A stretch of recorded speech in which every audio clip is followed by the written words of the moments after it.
BHU entrance के लिए Indian history की ये तीसरी वीडियो है जिसमें हम लोग अरिहंत की बुक को कवर कर रहे हैं।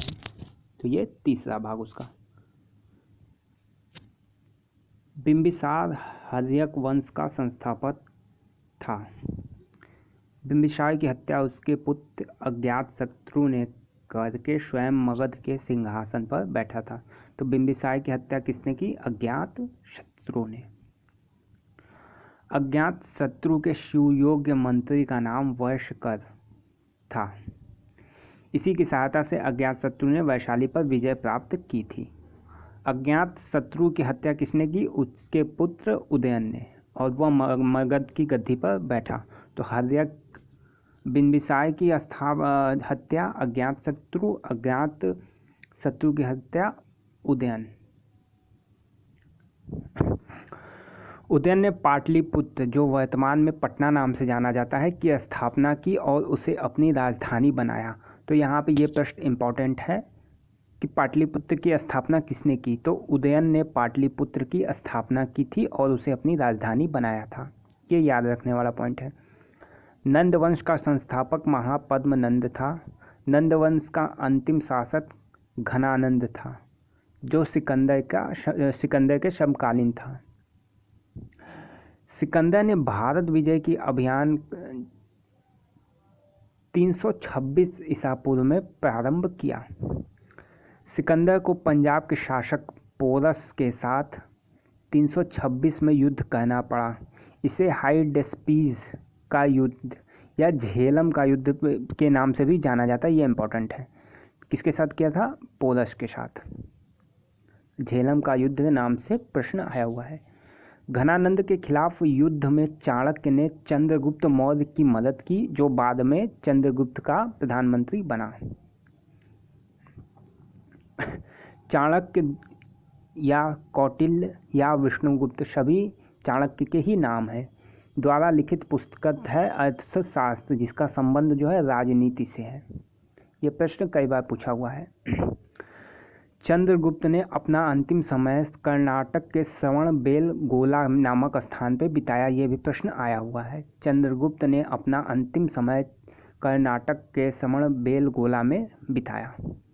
मेगस्थनीज सेकुलस निकेटर का राजदूत था।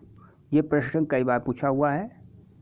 मेगस्थनीज सेकुलस निकेटर का राजदूत था, जो किसके दरबार में रहता था? चंद्रगुप्त के दरबार में रहता था। इसने इंडिका पुस्तक की रचना की। तो 3 प्रश्न यहाँ से बनते हैं। मेगस्थनीज किसका राजदूत था? किसके दरबार में रहता था? किस पुस्तक की रचना की थी? तो सेकुलस निकेटर का राजदूत था, चंद्रगुप्त के दरबार में रहता था, इंडिका नामक पुस्तक की रचना की थी। ये प्रश्न, तीनों प्रश्न आए हुए हैं, आपको याद रखना चाहिए।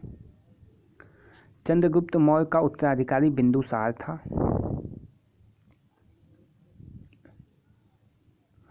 यूनानी बिंदुसार को अमित्रोचेटस के नाम से जानते हैं। यूनानी बिंदुसार को अमित्रोचेटस के नाम से जानते हैं, जिसका संस्कृत रूपांतरण अमित्रघात है।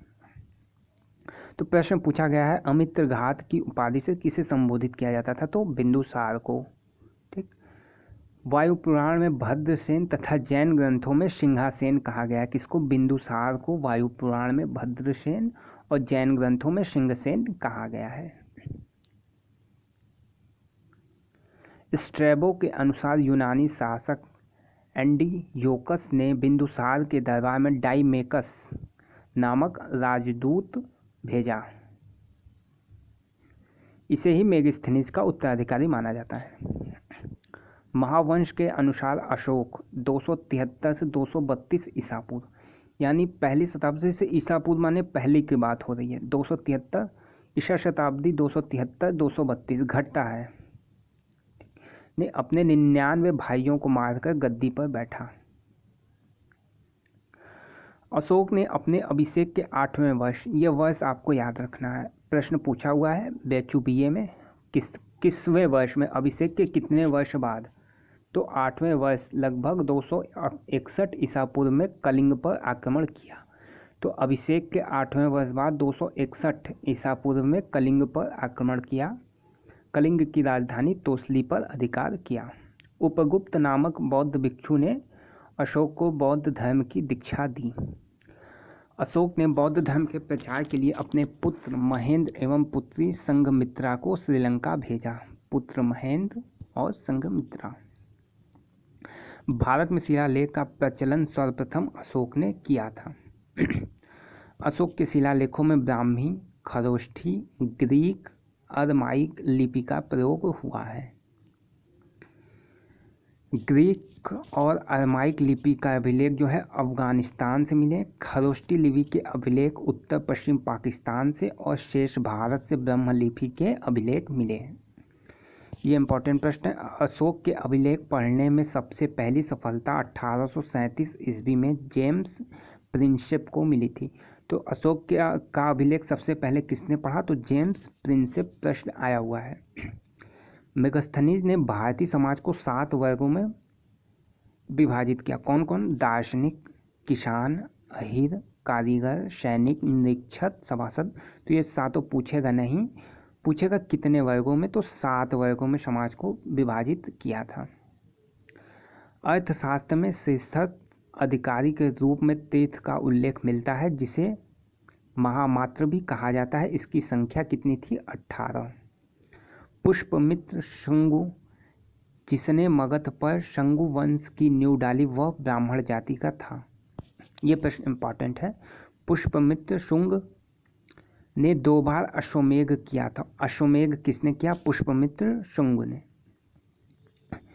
इनके लिए पातंजलि ने अश्वमेध कराए। सातवाहन, जिसे आंध्र वंश भी कहते हैं, शासकों ने अपनी राजधानी प्रतिष्ठान में स्थापित की। सातवाहन शासकों ने चांदी, तांबे, शीशे, प्रोटीन और कांसे की मुद्राओं का प्रचलन किया।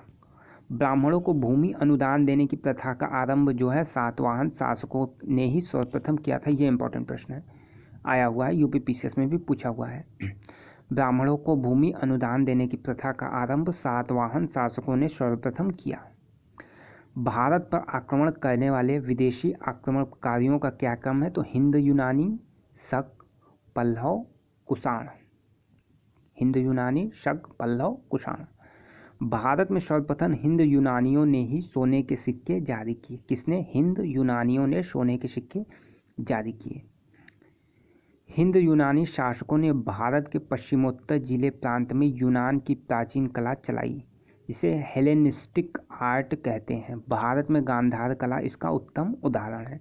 तो हिंदू यूनानी शासकों ने हेलेनिस्टिक आर्ट, गांधार कला से संबंधित प्रश्न बेचू बीए में पूछा हुआ था। ठीक।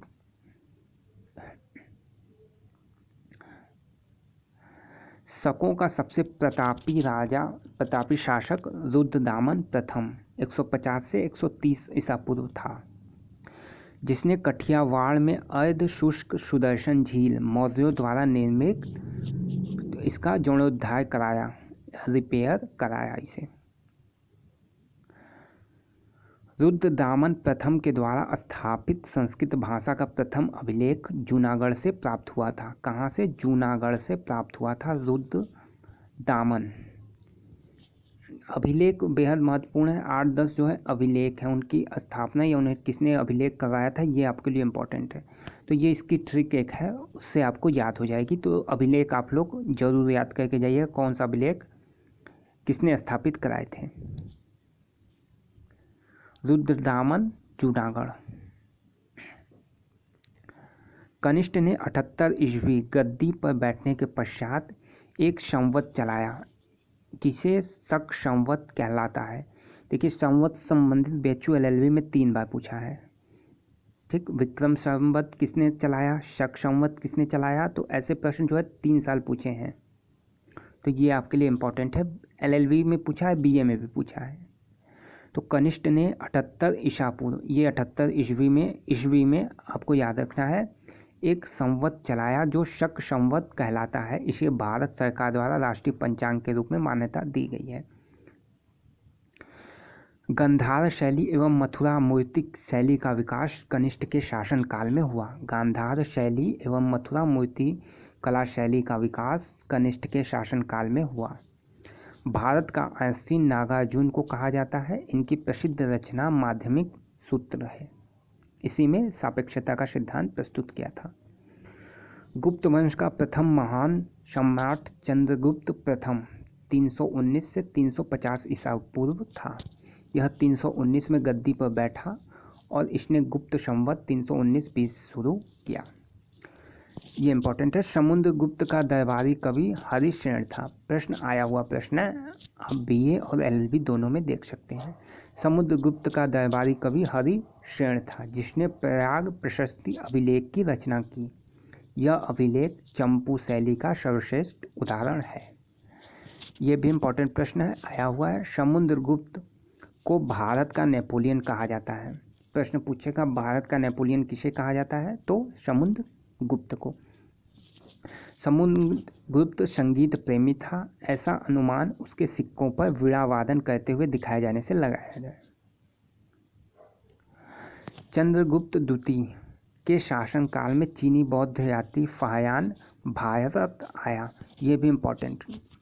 फाहियान किसके शासनकाल में भारत आया, तो चंद्रगुप्त द्वितीय। चंद्रगुप्त प्रथम दिया रहेगा, चंद्रगुप्त द्वितीय, तो चंद्रगुप्त द्वितीय। फाहियान कहाँ से भारत आया, तो चीनी था, तो चीन से। 2 प्रश्न यहाँ पे बनते हैं। शकों पर विजय के उपलक्ष्य में चंद्रगुप्त द्वितीय ने चांदी के सिक्के चलाए। चंद्रगुप्त द्वितीय ने विक्रमादित्य की उपाधि धारण की। ये भी इम्पोर्टेंट प्रश्न है।